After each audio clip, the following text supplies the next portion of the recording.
नमस्कार दोस्तों, स्वागत है आपका हमारे YouTube चैनल जरधारी क्लासेस में।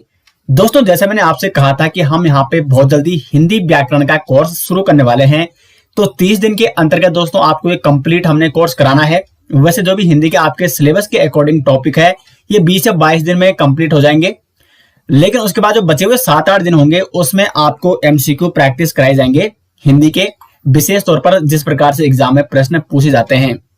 तो आज दोस्तों ये फर्स्ट लेक्चर है हिंदी व्याकरण संपूर्ण कोर्स 2022 का, और इसमें आज हम चर्चा करेंगे हिंदी भाषा का विकास और हिंदी भाषा के अंतर्गत कौन कौन सी उपभाषाएं आती हैं, और साथ ही साथ प्रमुख बोलियां हैं जो उनके बारे में चर्चा करने वाले हैं। यानी इस लेक्चर संबंधी जितने भी प्रश्न एग्जाम में बनते हैं वो सारे के सारे आज हम कवर करने वाले हैं। साथ ही साथ दोस्तों इस कोर्स की महत्वपूर्ण बात यह है कि हमारा जो ये कोर्स हिंदी का होने वाला है इसके डिटेल्स नोट्स आपको इस वीडियो के डिस्क्रिप्शन में लिंक दिया गया है, वहां पे मिल जाएंगे।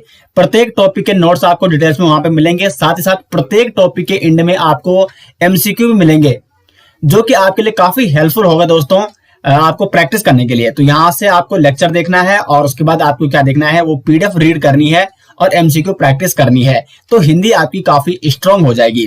तो अगर आपको नोट्स चाहिए डिटेल्स में, सभी लेक्चरों के नोट्स आपके लिए पहले ही उपलब्ध कर दिए गए हैं। वीडियो के डिस्क्रिप्शन में लिंक दिया गया है, या आप सर्च कर सकते हैं jardhariclasses.in। इस वेबसाइट में आपको हिंदी व्याकरण के संपूर्ण नोट्स मिल जाएंगे। तो शुरू करते हैं दोस्तों आज का लेक्चर। तो दोस्तों जैसे आप यहाँ पे देख रहे हो, हिंदी भाषा का विकास किस प्रकार से यहाँ पे होता है, हिंदी भाषा का विकास ये हम जानने का प्रयास करेंगे। तो जो हिंदी भाषा है ये भारोपीय या इंडो यूरोपियन परिवार की शाखा है। एग्जाम में कई बार क्वेश्चन बनता है कि हिंदी भाषा किस परिवार की शाखा है, तो इंडो यूरोपियन यानी भारोपीय परिवार की भाषा है। जैसे आप सभी जानते हैं कि इतिहासकार मानते हैं कि जो आर्य लोग थे वो बाहर से भारत में आए, यानी वो ईरान से होकर आए थे भारत में, ये इतिहासकार मानते हैं। तो इसलिए उन्हें कहा जाता है भारतीय ईरानी शाखा, क्योंकि जो आर्य लोग थे ऐसा माना जाता है एक यूरोपीय शाखा के रूप में विभाजन उनका हुआ था, और एक ईरानी शाखा के रूप में ये ईरान से होकर भारत की ओर आए थे। और उनकी भाषा को हम कहते हैं भारतीय आर्य भाषा, क्योंकि आर्य जो भारत में आए थे उनकी भाषा को भारतीय आर्य भाषा कहा जाएगा। अब तब से लेकर आज तक यहाँ पे जो भारतीय आर्य भाषा है इसको हमने डिवाइड किया है 3 कालों में। सरलता से इसका अध्ययन करने के लिए 3 कालों में विभाजित किया गया है भारतीय आर्य भाषा का। ये अलग टॉपिक है, आर्य कहाँ से आए थे या आर्य कौन थे, वो इतिहास का टॉपिक है। यहाँ पे हम भाषा के बारे में जानने का प्रयास करेंगे। तो जो भारतीय आर्य भाषा है इसको हम 3 कालों में इसका अध्ययन करते हैं। प्राचीन भारतीय आर्य भाषा, मध्यकालीन भारतीय आर्य भाषा, और तीसरा यहाँ पे आधुनिक भारतीय आर्य भाषा। अब देखो जो ये भारतीय आर्य भाषा है, जो कि इसका प्रथम काल रहा है प्राचीन भारतीय आर्य भाषा, इसका जो काल रहा है या समय रहा है 1500 से लेकर 500 ईसा पूर्व तक। अब जैसे आप सभी जानते हैं कि जो आर्य थे उनकी जो प्राचीन भाषा थी, उनकी मूल भाषा कौन थी, संस्कृत थी। और संस्कृत से ही जितनी भी भाषाएं भारत में बोली जाती हैं, उन सबका अधिकांश जो भाषाएं भारत में बोली जाती हैं उन सब की जो उत्पत्ति हुई है, जो जननी मानी जाती है, वो संस्कृत को ही माना जाता है। क्योंकि आर्यों की जो प्राचीन भाषा थी, आर्यों की जो मुख्य भाषा थी, वो क्या थी दोस्तों, संस्कृत थी। अब जो प्राचीन भारतीय आर्य भाषा है जिसका काल रहा है 1500 से लेकर 500 तक, उस समय कौन सी भाषा बोली जाती थी, संस्कृत भाषा बोली जाती थी। आर्यों की कौन सी भाषा थी, संस्कृत भाषा थी। अब इस भाषा को भी हम 2 भागों में विभाजित करते हैं, वैदिक संस्कृत और लौकिक संस्कृत। जो 1500 से लेकर 1000 ईसा पूर्व तक का जो काल माना जाता है, उस काल में वैदिक संस्कृति काफी प्रचलित थी। जितने भी वेद लिखे गए, उपनिषद, ब्राह्मण ग्रंथ, ये सारे लिखे गए हैं वैदिक संस्कृति में। और इसके बाद 500 ईस्वी तक लौकिक संस्कृति, ये भाषा वहां पे प्रचलित थी। अब देखो आपको समझना होगा कि भाषा ये परिवर्तित कैसे होती है, मतलब एक भाषा से दूसरी भाषा का विकास कैसे होता है। जैसे संस्कृत से पाली, पाली से प्राकृत, उसके बाद अपभ्रंश, उसके बाद हिंदी का विकास किस प्रकार से हुआ। क्योंकि जो भाषा जाती है वो सरलीकरण की ओर जाती है, सरलीकरण। क्योंकि हम क्या करते हैं, मानव का आपने स्वभाव देखा होगा, मानव हमेशा सरलीकरण मतलब सरल की ओर जाता है। और यहाँ पे क्या होता है कि हम देखते हैं कि जो शब्द हमारे लिए सरल पड़ रहा है हम उसको अपनी भाषा में ले लेते हैं। अगर हम एग्जाम्पल की बात करें, हिंदी की बात करें, हिंदी में बहुत सारे हमने क्या लिया, हम बहुत सारे अंग्रेजी या इंग्लिश वर्ड का क्या करते हैं, यूज करते हैं अपने सरलता के लिए। तो इस प्रकार यहाँ पे क्या होता है कि भाषा जो हम अभी हिंदी में बोल रहे हैं, हिंदी जो हम अभी वर्तमान में भाषा बोल रहे हैं वो भविष्य में उसमें काफी कुछ चेंज देखने को मिलेगा। शुद्ध हिंदी अभी भी हम नहीं कह सकते हैं। तो इस प्रकार से यहाँ पे भाषा में क्या हो रहा है, भाषा का विकास होता है। एक भाषा से अनेकों भाषाओं का क्या हो सकता है, अनेक भाषाओं का विकास हो सकता है। तो हम यहाँ पे देख रहे थे कि प्राचीन भारतीय आर्य भाषा, आप यहाँ पे समझ गए होंगे, वैदिक संस्कृति और लौकिक संस्कृति। उसके बाद जो मध्यकालीन भारतीय आर्य भाषा, लौकिक संस्कृति के बाद आई यहाँ पे पाली, और पाली के बाद आई यहाँ पे प्राकृत भाषा। तो जो पाली भाषा है, जो महात्मा बुद्ध थे, उन्होंने पाली भाषा में अपने सारे उपदेश दे रखे हैं। महात्मा बुद्ध ने जो अपने उपदेश दिए कौन सी भाषा में दिए, पाली भाषा में दिए। तो पाली का विकास भी किससे हुआ, संस्कृत से हुआ। पाली के बाद यहाँ पे विकास होता है प्राकृत भाषा का, यानी प्राकृत भाषा एक किससे विकसित हुई, पाली से विकसित हुई। और प्राकृत भाषा जो 24वें तीर्थकर हुए जैन धर्म के महावीर स्वामी, उन्होंने जो अपने उपदेश दिए वो कौन सी भाषा में दिए, प्राकृत भाषा में दिए। और प्राकृत भाषा के बाद जो विकास होता है वो अपभ्रंश का होता है। तो हिंदी का जो इतिहास माना जाता है वो अपभ्रंश से ही माना जाता है, क्योंकि अपभ्रंश के बाद क्या होता है, यहाँ पे हिंदी भाषा का विकास हो जाता है। और यहाँ से इसीलिए हिंदी के इतिहास की शुरुआत कहाँ से हुई मानी जाती है, अपभ्रंश से हुई मानी जाती है। तो मध्यकालीन भारतीय आर्य भाषा किसको कहा जाता है, पाली, प्राकृत भाषा और अपभ्रंश को कहा जाता है। उसके बाद अब इसका देखो, इसका समय क्या रहा है, इसका काल क्या रहा है, 500 ईसा पूर्व से लेकर 100 ईस्वी तक। उसके बाद आधुनिक भारतीय आर्य भाषाएं, जो कि ये 100 यहाँ पे, ठीक है, 100 ईस्वी से लेकर अब तक जो भी भाषाएं आती है वो आधुनिक भारतीय आर्य भाषा में आती है, जिसमें मिश्रित हिंदी हो गया। अब देखो हिंदी में ही हिंदी के बहुत सारे प्रकार हैं। अभी हम आगे पढ़ेंगे पश्चिमी हिंदी क्या है, पूर्वी हिंदी क्या है, इसके अंतर्गत अनेक प्रकार की बोलियां आती है। तो जो आधुनिक भारतीय आर्य भाषा है उसमें हिंदी हो गया आपकी, साथ साथ यहाँ पे मराठी हो गया, उसके बाद आपका गुजराती हो गया, सिंधी हो गया। ये सारी भाषाएं, इनको हम कहते हैं आधुनिक भारतीय आर्य भाषा, जो कि आजकल बोलचाल में देखने को सामान्यतः मिलती है। अब यहाँ पे सवाल ये उठता है कि भाषा का विकास, जो हिंदी भाषा का विकास है वो किससे हुआ है। तो अगर एग्जाम में इस प्रकार से क्वेश्चन बनता है कि हिंदी भाषा की जननी कौन है, तब तो वो संस्कृत है, क्योंकि संस्कृत सभी भाषाओं की क्या है, जननी है। मूल रूप से जो आर्यों की भाषा थी वो कौन थी, संस्कृत भाषा थी। और संस्कृत से ही धीरे धीरे पाली का विकास हुआ, पाली से प्राकृत का विकास हुआ, प्राकृत भाषा से फिर अपभ्रंश का विकास हुआ, और अपभ्रंश से किसका विकास हुआ दोस्तों, हिंदी भाषा का, मिश्रित हिंदी हम जिसे कहते हैं, क्योंकि हिंदी भी यहाँ पे कई तरह की हिंदी बोली जाती है। और हिंदी भाषा का जो इतिहास प्रारंभ होता है वो अपभ्रंश से होता है। यानी हम ये भी कह सकते हैं कि जो आधुनिक भारतीय आर्य भाषाएं हैं, मिश्रित हिंदी हो गई, या हिंदी हम जिसे कहते हैं मराठी, गुजराती, सिंधी, इनका विकास किससे हुआ है, अपभ्रंश से हुआ माना जाता है। लेकिन जननी सभी की एक है, वो है संस्कृत। अब हम यहाँ पे इसे समझने का प्रयास करते हैं कि किस प्रकार यहाँ पे भाषा का विकास हुआ है। तो सबसे पहले आर्यों की भाषा क्या थी, संस्कृत थी।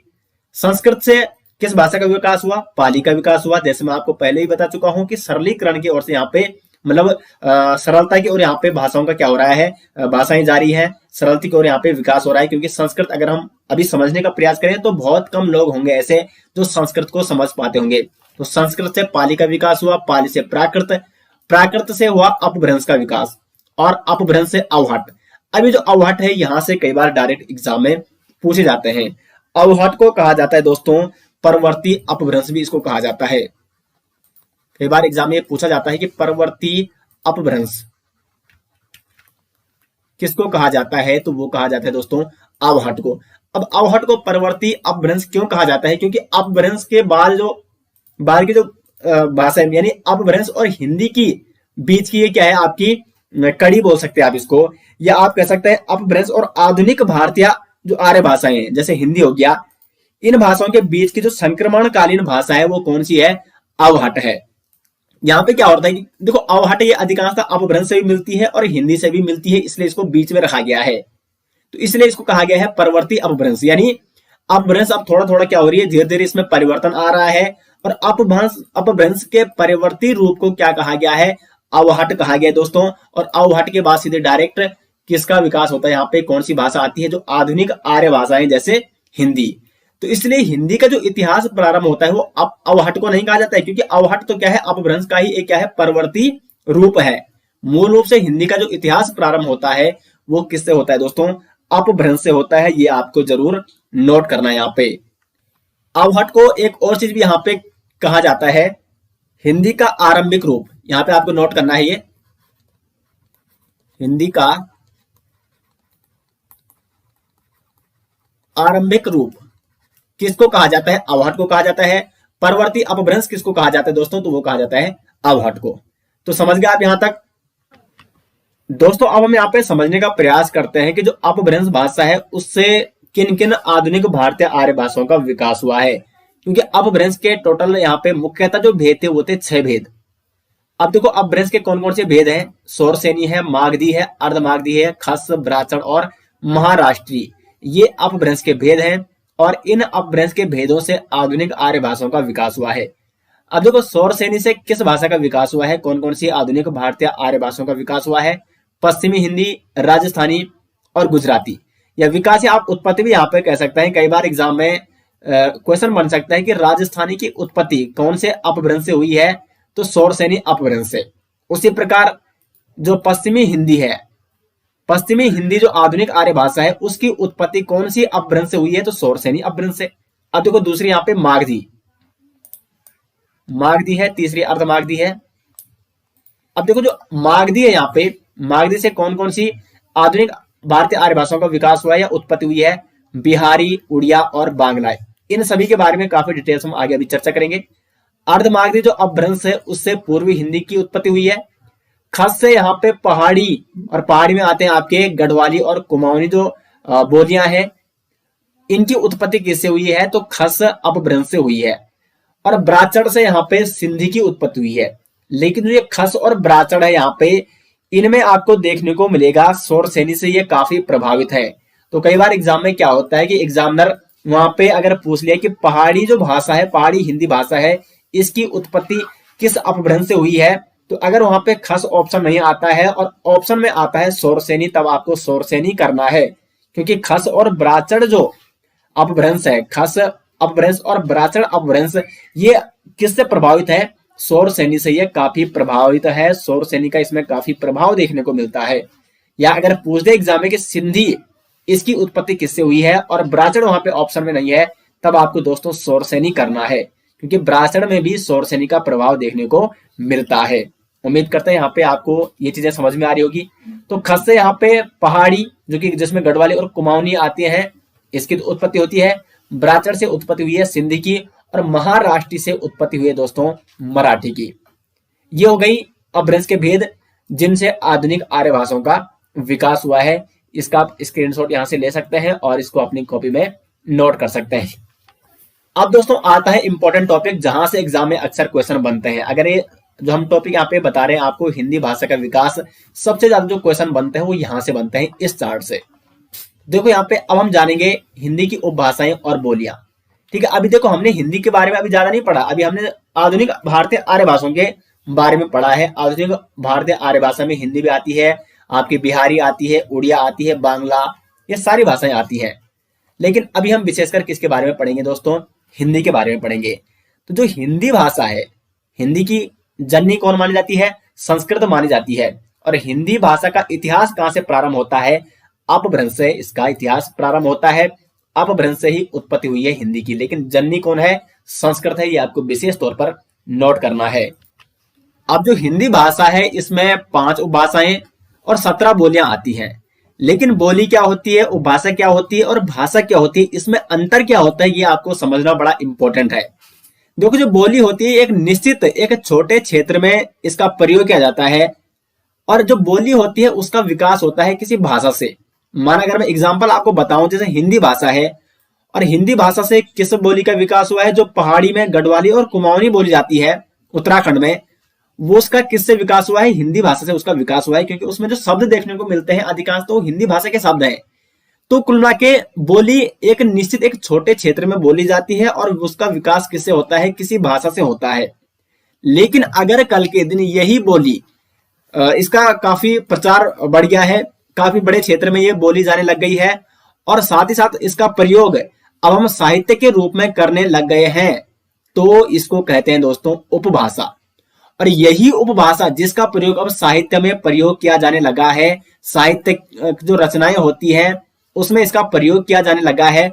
और इस उपभाषा को अब हम राज्य के, कुल मिला के सरकार इसको क्या करती है? अपने काम के लिए इसको प्रयोग कर रही है, अपने जो सरकारी दफ्तर होते हैं वहां पे इसका प्रयोग किया जा रहा है लिखने में, तो इस उपभाषा को क्या कहा जाएगा दोस्तों? भाषा कहा जाएगा। इसकी एक क्या होती है? इसकी एक लिपि होती है, जिससे जो इसकी लिखने की शैली होती है, जिसके माध्यम से इसको लिखा जाता है, तो इसे कहते हैं भाषा। यानी पहले एक छोटे क्षेत्र में थी बोली, बोली यहाँ पे क्या हुआ, इससे साहित्यिक रचनाएं होने लग गई, अभी बड़े क्षेत्र में फैल गई, क्योंकि बोली फैलती तभी है जिसमें साहित्यिक रचनाएं होने लग जाती है, फिर ये कई दूर दराज क्षेत्रों में फैलने लग जाती है, तो इसे उपभाषा कहते हैं। और उपभाषा का प्रयोग यदि सरकार क्या करती है, अपने कार्यों में करने लग जाए, जो भी सरकार के दस्तावेज होते हैं उसमें इसका प्रयोग करने लग जाती है, तो इसे कहा जाता है भाषा। तो यहां तक आपको समझ में आ गया कि बोली, उपभाषा और भाषा क्या है। ठीक है, अब देखो यहाँ पे क्या होता है कि जो हिंदी भाषा की उपभाषाएं हैं और बोलियां हैं, इनके बारे में हम जानने का प्रयास करते हैं। ये है यहाँ पे हिंदी की प्रमुख उपभाषाएं और बोलियां। यहाँ पे ये 5 उपभाषाएं आ जाएंगी और 17 इसमें बोलियां आ जाएंगी। तो इनके बारे में एक एक करके चर्चा करेंगे, क्योंकि काफी इंपॉर्टेंट टॉपिक है। तो देखो, हिंदी की जो पहली उपभाषा यहाँ पे पूर्वी हिंदी। पूर्वी हिंदी जो कि पूर्वी क्षेत्र में जो हिंदी भाषी मुख्य क्षेत्र है आपका, जो उत्तरी भाग है भारत का, उसके पूर्वी भाग में बोली जाती है पूर्वी हिंदी। पूर्वी हिंदी की उत्पत्ति कौन सी अपभ्रंश से हुई है? क्योंकि हिंदी की उत्पत्ति मानी जाती है अपभ्रंश से, लेकिन पूर्वी अपभ्रंश के मैंने आपको ऊपर भेद बताए, 6 भेद मैंने आपको वहां पे अपभ्रंश के बताए। तो जो पूर्वी हिंदी है उसका उत्पत्ति हुई है, उसकी उत्पत्ति हुई है दोस्तों अर्धमागधी अपभ्रंश से। और पूर्वी हिंदी की जो बोलियां हैं, इसमें 3 बोलियां आती है, अवधी, बघेली और छत्तीसगढ़ी। अब अभी मैंने आपको बोली और उपभाषा में अंतर स्पष्ट कराया था, और मैंने आपको बताया था कि बोली से जब वहां पे बोली में साहित्यिक रचनाएं होने लग जाती है, तो उसको हम क्या कहते हैं? उपभाषा कहते हैं। अब यहाँ पे अवधि में क्या होने लग गया है? साहित्यिक रचनाएं होने लग गई हैं। तुलसीदास की रामचरितमानस किसमें लिखी गई है? अवधि में लिखी गई है। तो अवधि को अब यहाँ पे उपभाषा बोला जा सकता है, लेकिन अभी इसको पूर्वी हिंदी में ही रखा जाता है। अवधि, बघेली और छत्तीसगढ़ी, ये 3 प्रमुख बोलियां आती हैं दोस्तों पूर्वी हिंदी में। जो अवधि है ये बोली जाती है आपकी लखनऊ, रायबरेली और इलाहाबाद के क्षेत्र में। उसके बाद जो बघेली है ये आपका मध्य प्रदेश हो गया, आपका रीवा हो गया, फतेहपुर, इस क्षेत्र में बोली जाती है बघेली। और जो आपकी छत्तीसगढ़ी है ये कहाँ बोली जाती है? छत्तीसगढ़ और उड़ीसा के कुछ क्षेत्रों में। अब देखो यहाँ पे जो ये बोलियां हैं अवधि, अवधि में आपको पहले बता चुका हूं, अब इसको आप उपभाषा भी कह सकते हैं, क्योंकि अवधि में अब साहित्यिक रचनाएं होने लग गई है। अवधि में कुछ इसकी उप बोलियां आती है, जैसे आपकी बैसवाड़ी हो गया। बैसवाड़ी किसे कहा जाती है? किसकी उप बोली है? अवधि की है। उसके बाद इसकी कोसली भी आती है, कोसली। ठीक है, अगर हम बघेली की बात करें तो ये बोली जाती है रीवा क्षेत्र में, इसलिए इसको रिवाई भी कहा जाता है। रिवाई किसको कहा जाता है? तो वो कहा जाता है बघेली को। और छत्तीसगढ़ी को लरिया और खलटाही भी कहा जाता है। ये आपको लिखना है यहाँ पे, लरिया। ठीक है, और यहाँ पे मैं आपको लिख के दे रहा हूं खलटाही। अगर आप इनको भी नोट करना चाहते हैं तो इनको भी आप नोट यहाँ पे कर सकते हैं। तो ये तो हो गया दोस्तों पूर्वी हिंदी, जिसमें आपकी कौन कौन सी बोलियां आ गई हैं, अवधी, बघेली और छत्तीसगढ़ी, इसको आप नोट कर सकते हैं। दूसरी जो उपभाषा है दोस्तों हिंदी की, वो है पश्चिमी हिंदी। पश्चिमी हिंदी की उत्पत्ति हुई है शौरसेनी अपभ्रंश से, और पश्चिमी हिंदी के अंतर्गत 5 प्रमुख बोलियां आती हैं, खड़ी बोली, ब्रजभाषा, बुंदेली, कन्नौजी और बांगरू। अब देखो, खड़ी बोली को क्या क्या कहा जाता है? खड़ी बोली को कहा जाता है दोस्तों कोरवी भी इसको कहा जाता है, इंपॉर्टेंट है, कई बार एग्जाम में पूछा जाता है। इसको नागरी भी कहा जाता है, क्योंकि इसकी जो लिपि है देवनागरी लिपि होने के कारण नागरी भी कहा जाता है। उसके बाद इसको मानक हिंदी और टकसाली भी कहा जाता है, टकसाली भी इसे कहा जाता है। मानक हिंदी भी इसको कहा जाता है। तो कोरवी किसे कहा जाता है? खड़ी बोली को। खड़ी बोली को कोरवी किसने कहा था? राहुल सांकृत्याल ने कहा था दोस्तों। राहुल सांकृत्याल ने खड़ी बोली को क्या कहा?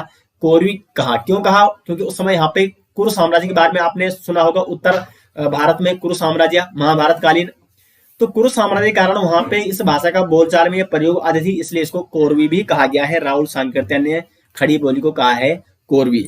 जबकि जो गिल क्राइस्ट है, ठीक है, गिल क्राइस्ट, इन्होंने खड़ी बोली को क्या कहा है? टकसाली कहा है, और इसको मानक हिंदी के नाम से भी जाना जाता है।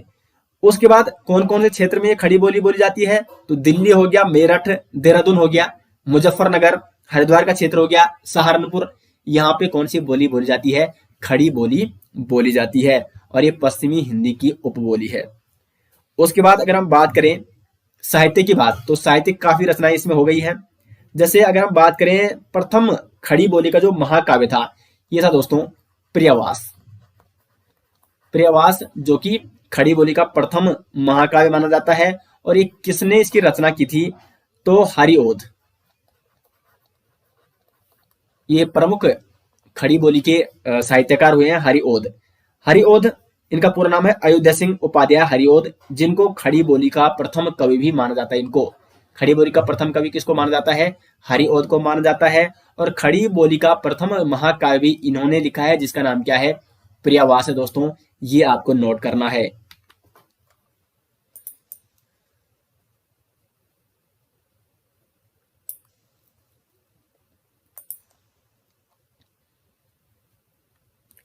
उसके बाद भारतेंदु हरिश्चंद्र हो गए, मैथिली शरण गुप्त हो गए, जयशंकर प्रसाद निराला, महादेवी वर्मा, ये प्रमुख साहित्यकार हुए हैं जो कि खड़ी बोली के साहित्यकार हैं।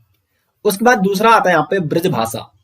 ब्रजभाषा ये आपकी मथुरा, आगरा इन क्षेत्रों में बोली जाती है, मथुरा में विशेषता और ब्रज में बोली जाती है ब्रजभाषा। अब देखो इसके अन्य नाम क्या है, अंतर्वेदी। अंतर्वेदी किसका अन्य नाम है, तो यह है दोस्तों ब्रजभाषा का। उसके बाद इसको दोस्तों सिकरवाड़ी भी कहा जाता है।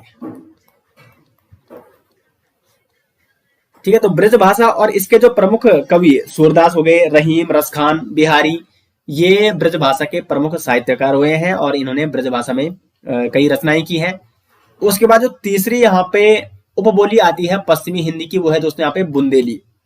बुंदेली जो कि बुंदेलखंड हो गया, छतरपुर हो गया, ग्वालियर, भोपाल इन क्षेत्रों में ये बोली जाती है। और बुंदेली के अन्य नाम क्या क्या है, पंवारी हो गया, और उसके बाद इसके जो राठौरी हो गया, खटोली हो गया, ये इनके कुछ प्रमुख नाम है बुंदेली के, पंवारी, राठौरी और खटोली। उसके बाद यहाँ पे कन्नौजी, कन्नौजी आती है। कन्नौजी जो कि कन्नौज हो गया, इटावा और कानपुर क्षेत्र में बोली जाती है। और ब्रजभाषा का प्रभाव कन्नौजी में काफी देखने को मिलता है दोस्तों। यानी कन्नौजी के जो भी साहित्यकार हुए हैं कन्नौज के, उन्होंने अधिकांशतः किस भाषा में रचनाएं की है, ब्रजभाषा में रचनाएं की है। और बांगरू, बांगरू को हरियाणवी भी कहा जाता है दोस्तों, ये काफी इंपॉर्टेंट है। हरियाणवी किसको कहा जाता है, बांगरू को कहा जाता है। डायरेक्ट कभी कभी हरियाणवी वो पूछ देता है। और इसको देसाई, ठीक है, देसानी, क्योंकि हरियाणी में आपने देखा होगा देसी लोग रहते हैं, देसानी भाषा भी इसको कहा जाता है। और जाटू भी इसको कहा जाता है, क्योंकि हरियाणा में अधिकांशतः जाट पाए जाते हैं, जाट रहते हैं, तो जाटू भी इसको कहा जाता है। तीसरी उपभाषा है दोस्तों हिंदी की, वो है राजस्थानी। राजस्थानी की जो उत्पत्ति हुई है वो हुई है सौरसेनी अपभ्रंश से। और राजस्थानी के अंतर्गत कौन कौन सी बोलियां आती है, 4 बोलियां मुख्यतः आती है, मारवाड़ी, जयपुरी, मेवाती और मालवी। अब यहां से मारवाड़ी को कहा जाता है पश्चिमी राजस्थानी, पश्चिमी राजस्थानी, जबकि जयपुरी को कहा जाता है पूर्वी राजस्थानी।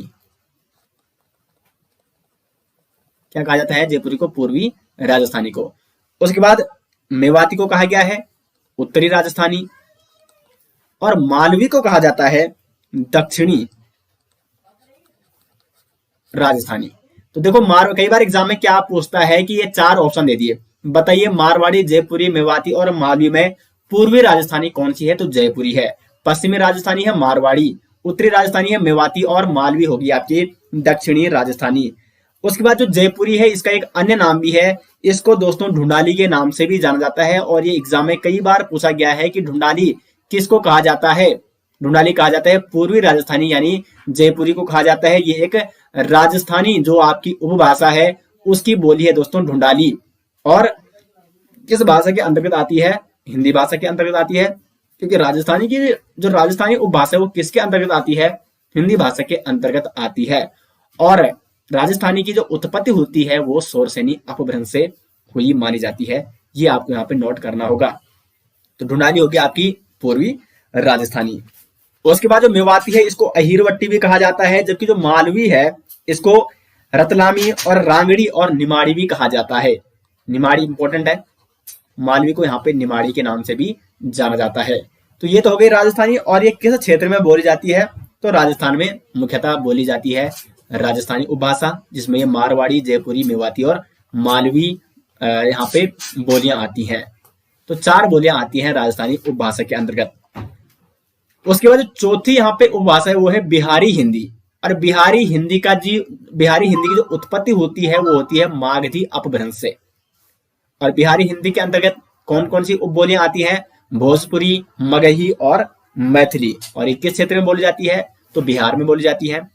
पांचवी होती है यहाँ पे पहाड़ी हिंदी। पांचवी जो उपभाषा है हिंदी की पहाड़ी हिंदी है, जिसकी उत्पत्ति हुई है खस अपभ्रंश से। और जो पहाड़ी हिंदी है इसके अंतर्गत 2 मुख्यतः बोलियां होती है, गढ़वाली और कुमाऊनी।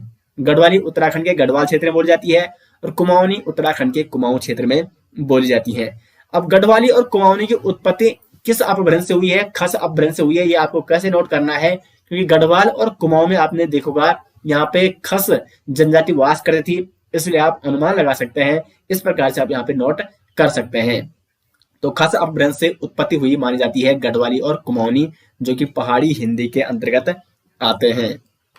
दोस्तों तो यहाँ पे आपने समझ लिया होगा कि कौन सी हिंदी की उपभाषाएं हैं और उपभाषाओं के अंतर्गत कौन कौन सी बोलियां आती है। तो यहाँ से क्वेश्चन डायरेक्ट इस प्रकार से बनते हैं। जैसे क्वेश्चन आ गया कि बघेली वो किस भाषा के अंतर्गत आती है, किस उपभाषा के अंतर्गत आती है? ऑप्शन में आ गया पूर्वी हिंदी, पश्चिमी हिंदी, राजस्थानी या बिहारी हिंदी। तो आपको क्या करना है? पूर्वी हिंदी। बघेली जो बोली है वो किस उपभाषा की बोली है? पूर्वी हिंदी की क्या है? बोली है। उसी पर मगही आ सकता है, मेवाती। इस प्रकार से कुल मिला के आपको ये नोट करना है।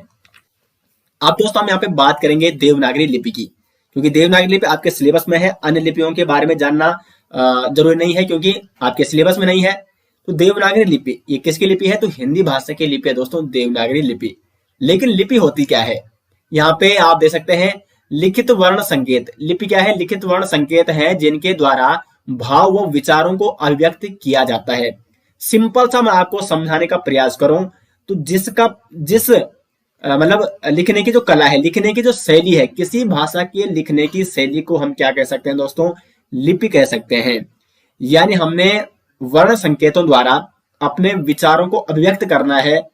किसके माध्यम से? लिखने की शैली के माध्यम से। लिख के हमने अपने विचारों को अभिव्यक्त करना है और उन विचारों को हम जिस शैली से लिख रहे हैं उस शैली को क्या कहा जाता है दोस्तों? लिपि कहा जाता है। यानी जो हम लिख रहे हैं, जो मैंने यहाँ पे लिखा है, ये किससे लिखा है? ये जो हम हिंदी भाषा लिखते हैं वो किससे लिखते हैं? देवनागरी लिपि से लिखते हैं। जो यहाँ पे आपको ये शैली दिख रही है, ये कौन सी शैली है? तो ये आपकी देवनागरी शैली। तो लिखने की जो शैली है, लिखने की जो कला है, आप सरल भाषा में इस प्रकार से समझ सकते हैं। तो लिपि लिखित वर्ण संकेत हैं जिनके द्वारा भाव व विचारों को अभिव्यक्त किया जाता है। अगर हम बात करें हिंदी भाषा की लिपि तो ये देवनागरी लिपि है। अंग्रेजी भाषा की लिपि कौन है? तो अंग्रेजी लिखी जाती है रोमन में। और जो उर्दू भाषा की लिपि है तो वो है दोस्तों फारसी। अब देखो देवनागरी और फारसी में एक मुख्य अंतर क्या है? देवनागरी हम इस प्रकार से लिखते हैं, जब भी हम लिखते हैं तो राइट की ओर लिखते हैं, जबकि जो फारसी लिपि है ये राइट से लेफ्ट की ओर लिखी जाती है। ये आते हुए हम राइट की ओर पढ़ रहे हैं लेकिन वो लेफ्ट की ओर लिखी जाती है दोस्तों। तो उर्दू भाषा की लिपि कौन है? फारसी लिपि है। अब देखो यहाँ पे देवनागरी लिपि का विकास कैसे हुआ, यहां से सामान्यतः क्वेश्चन बनते हैं। तो जो भारत की सभी लिपियों की जो आपकी विकास हुआ माना जाता है, या सभी लिपि कौन सी लिपि से निकले हैं? तो ब्राह्मी लिपि। यानी मूल जो लिपि है आपकी वो है ब्राह्मी लिपि। सभी लिपियों का विकास ब्राह्मी लिपि से हुआ माना जाता है। तो ब्राह्मी लिपि, उसके बाद आई यहाँ पे गुप्त लिपि। गुप्त लिपि के बाद सिद्ध मातृका लिपि, उसके बाद कुटिल लिपि और उसके बाद नागरी लिपि। और नागरी को ही यहाँ पे क्या कहा गया है? देवनागरी कहा गया है, जो कि वर्तमान में हम हिंदी भाषा की लिपि किसको मानते हैं? देवनागरी लिपि को मानते हैं दोस्तों। अब यहां से इंपॉर्टेंट क्वेश्चन ये बनता है कि देवनागरी लिपि के अंतर्गत या देवनागरी लिपि से हम किन किन भाषाओं को लिखते हैं, ये इंपॉर्टेंट क्वेश्चन है। तो यहाँ पे मैं लिख के दे रहा हूं आपको। हिंदी भाषा किस लिपि में लिखी जाती है? देवनागरी लिपि में लिखी जाती है। संस्कृत हो गया, संस्कृत की लिपि कौन है? ये भी देवनागरी लिपि है। नेपाली की लिपि भी कौन है? देवनागरी लिपि है। उसके बाद यहाँ पे मराठी,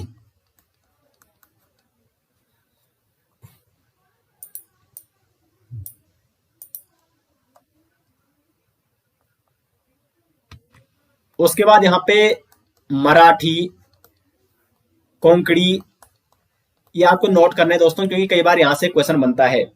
कश्मीरी हो गया, बोडो की लिपि भी कौन है, देवनागरी लिपि है बोडो। और यहाँ पे हो गया आपका मैथिली, और उसके बाद यहाँ पे आपका हो गया गढ़वाली। गढ़वाली को अगर हम लिखने चाहें तो हम हिंदी की तरह इसको लिखते हैं, यानी इसमें देवनागरी लिपि का प्रयोग कर सकते हैं। कुमाऊनी, वैसे इनकी कोई अपनी क्या नहीं है, अपनी लिपि नहीं है, इसलिए हम इसको साहित्यिक रूप से इसका हम प्रयोग नहीं कर सकते हैं जनरली, ठीक है, या हम लिखने के लिए इसका प्रयोग सामान्यतः नहीं करते हैं। तो अगर हम इसको लिखने का प्रयास करेंगे तो गढ़वाली में अगर हम कुछ भी लिखेंगे तो हिंदी की तरह लिखा जाएगा, यानी उसमें कौन सी लिपि का प्रयोग किया जा रहा है, देवनागरी लिपि का प्रयोग किया जा रहा है। तो इन सभी भाषाओं को लिखने के लिए किस लिपि का प्रयोग किया जाता है, तो देवनागरी लिपि का प्रयोग किया जाता है। ये आपको यहाँ पे नोट करने हैं।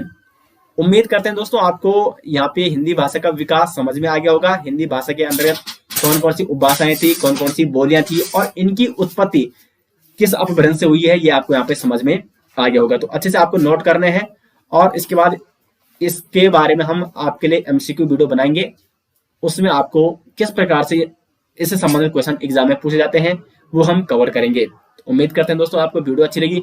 वीडियो पसंद आए तो वीडियो को लाइक और शेयर जरूर करें, और वीडियो के बारे में कमेंट बॉक्स में अपनी राय जरूर दें।